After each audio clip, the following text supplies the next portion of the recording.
Hi, I'm Gary, Biker's PhD. So I get asked all the time, what kind of oil do you run? So I'm going to talk about what I recommend.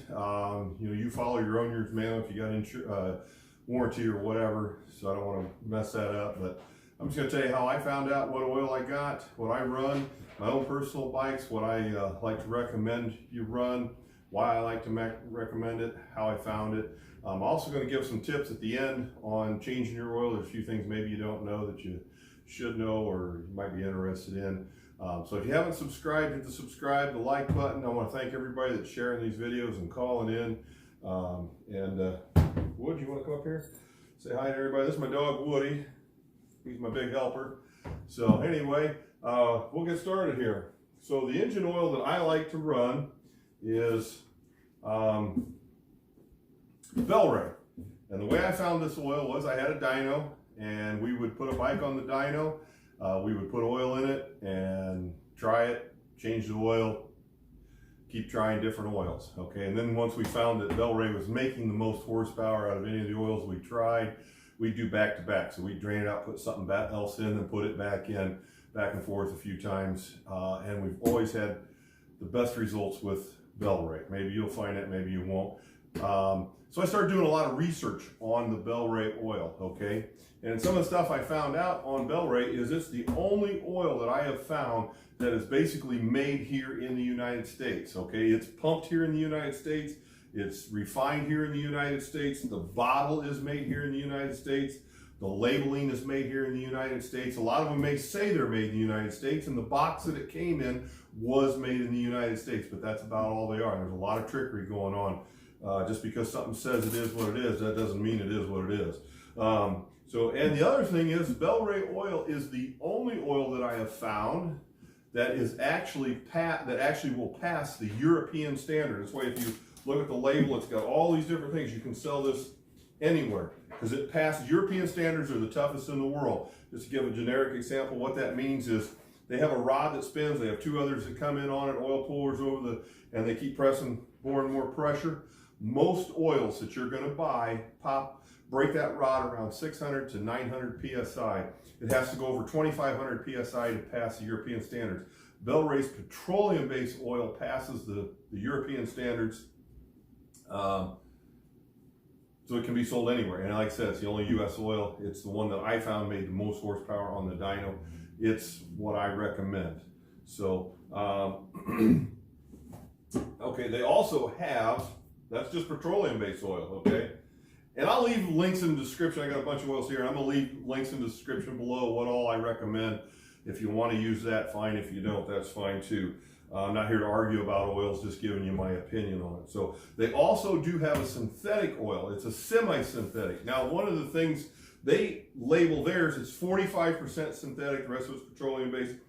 They label theirs as 45% synthetic because here in the United States, you only have to have 15% of the oil has to be synthetic to be able to label it as a full synthetic oil. It doesn't matter what the rest of it could be, liquid sawdust. As long as 15% of it is synthetic, you're good to go. But being Bel-ray labels theirs as European, they go off of the European standards, which much stricter. You have to have at least 45% synthetic in your bottle to actually pass semi-synthetic oils. So this also does pass the European standard, which is the 2500 psi, which in my opinion blows anybody else's oil clean off the market. So if you're into synthetics, you got to run a synthetic. They have a semi-synthetic, which actually has more synthetic fluid than what your full synthetics do of basically everybody else's brands that I could find in research and the information that I could dig up on it. So they do have a synthetic oil. I personally run just the petroleum-based oil in it. Like I said, it blows away everybody else's synthetic oil, and it's a lot cheaper. If you like to run the synthetic, run the synthetic. Harley never used to run synthetic oil in their motorcycles. Back in the day, that was voodoo. You'd void all warranty and everything else. And it was almost like you walked into a dealership one day and they flipped the light switch and said, oh, you got to put synthetic in, and you can put it in everything in the motorcycle. And the reason that happened was the petroleum-based oils, you couldn't put additives in them and be able to pass emission standards. Well, the additives that they put in the oil, where it regulates what temperatures and viscosities are, it would, if it was in the oil, it wouldn't pass emission standards. So if you manufactured a vehicle, you basically wouldn't be able to run it. So by nature, synthetic oils, you don't have to have the chemicals, additives in it. It's just the way it's formulated. So they all switched. It's easier to pass emission standards, okay? And one oil does not do all applications. And one of the other things that's very, very misleading, while we're on the subject real quick, is the labeling that most of these labels they'll put on it, meets or exceeds manufacturer specifications. Well, if the additives are good, they're actually more costly to put the additives in, but they'll put a label that says meets or exceeds manufacturer specifications. I mean, hey, we didn't put nothing in our oil either. We're selling you cheap, crap, junky oil that we didn't put any additives in. So Bel-ray puts the additives in it. They're not a manufacturer of a vehicle, and so they can get away with that. All right, some of the other stuff I run is, I run the Bel-ray. In the primary, I'll tell you this, it actually has the additives for your clutches. I've had, I don't know how many guys will take off, they'll go to Sturgis, put several thousand, 4,000 or 5,000 miles on their bike or whatever, have to have the oil changed, and they'll call me up and say, hey man, order me some clutches. I'm down here in Sturgis, I'm heading home, and I smoked my clutches, run the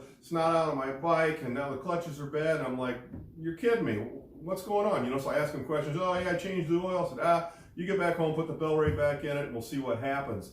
And because your clutches are designed to have additives for them to engage and disengage. Take the automatic transmission in your car, your pickup truck, and drain all the oil out and just put straight synthetic oil in it and see how well the clutches work. Okay, this actually has, they're the same kind of fiber clutches and stuff that's in a car. You know, you need additives for them to engage and disengage properly, all right? So Bel-ray actually has that in their primary, all right? One of the other ones is the transmission. I'll tell you this, I have mechanics here that are all Harley-Davidson certified. They all worked at dealerships. One of the old guys I've got here, Vinny, he's been at a dealership for almost 30 years or more before he retired and he came to work for me. And he will tell you that if you took your bike into a Harley dealership and it clunked, and he worked at many of them, not only here in Illinois, but in many other states, and he will tell you that they will put the Bel-ray in it. If you call up and you bring your bike in and say, hey, it's got a real bad clunk to it, the transmission's not shifting well, they drain the oil out and they put the Bel-ray in it because it actually has the additives for there's gears to engage and disengage and absorb the blow. Remember, it passes the European standards. It's much, much better oil than what you're gonna find, okay? Well, actually, this is the big twin transmissions. All right, and then also we have a Sportster transmission fluid. You can run the regular engine oil, but on a Sportster engines, which they're awesome little bikes, really bulletproof little bikes, but the main problem with them is the transmission will fail in them. And it's because of the grit. Your oil, your transmission oil and your primary oil are all in the same, it's all one oil, okay? And so the grit from the clutches will get into the drums of the transmission. That spits the star gear out and knocks the transmission out of them.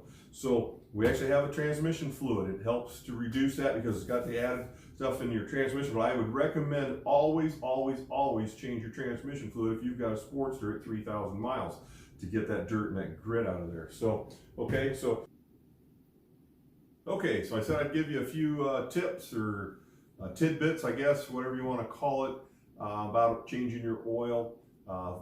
My first recommendation is always change your oil about every 3,000 miles. This varies, you know, you get it hot or, you know, if it got too hot, change it sooner. But I don't recommend going, I don't care what kind of oil you put in the bike, whether you use the Bel-ray or whether you use whatever you want, change it every 3,000 miles. The reason I say that is you have hydraulic tensioners in your motor. There's little tensioners that run your cams, your chains, that hold the tension on your chains. And you also have oil jets that spray up on your pistons. And those jets and the passages in it are smaller than that ballpoint pen, all right, that the oil has to flow through. Well, you say, well, my oil's still clean, it goes through the oil filter. And yes, you're right, some of it does go through the oil filter when you're running it. What people don't understand is, okay, your oil doesn't come out of the oil tank, or it does come out of the oil tank, it goes into the oil pump and it goes to the oil filter, all right? Only a small percentage of the oil coming from there is going to it just basically a bypass oil to the filter, okay? And there's a relief valve in there, okay? So, because your oil filter cannot hold 35 or 40 pounds, whatever, especially when your motor's cold. It can't hold all that pressure, blow the filter apart. So it only allows a low percentage of oil, a low pressure to go to the oil filter, all right? And the rest of it's just bypass. So when you're riding your bike, the majority of the oil is just refiltering back through the motor, and it's sending a little bit off to the oil filter to be filtered, I guess is the best way to try and explain that. So you want to change, the byproduct of your engine running is it's getting dirty. So a lot of times it's not because the oil was bad or the oil was whatever, it's just dirty, and you have little passages that get plugged up with grit or grime or dirt or whatever from the motor. And so they stop working, and that's a big failure issue. Okay, one of the other things is don't overfill your oil. All right, Harley's actually had a campaign. They changed the oil stick and they moved the marks on the stick even.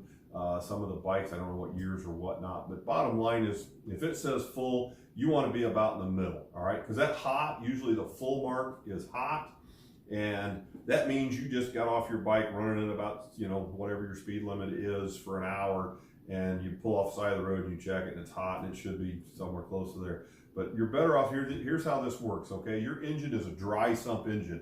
20% of the pump, you have an oil pump, it has two sides to it. All right, 20% of the pump is trying to feed the motor oil, and the other 80% is trying to suck the oil out and bring it back to the tank, because where the flywheels are, it's supposed to be dry. It's a dry windage, okay? So there's not oil splashing around there. So if you overfill the oil, the pump can't get it back to the tank fast enough. It gets in the flywheels churn it up and turn it into foam.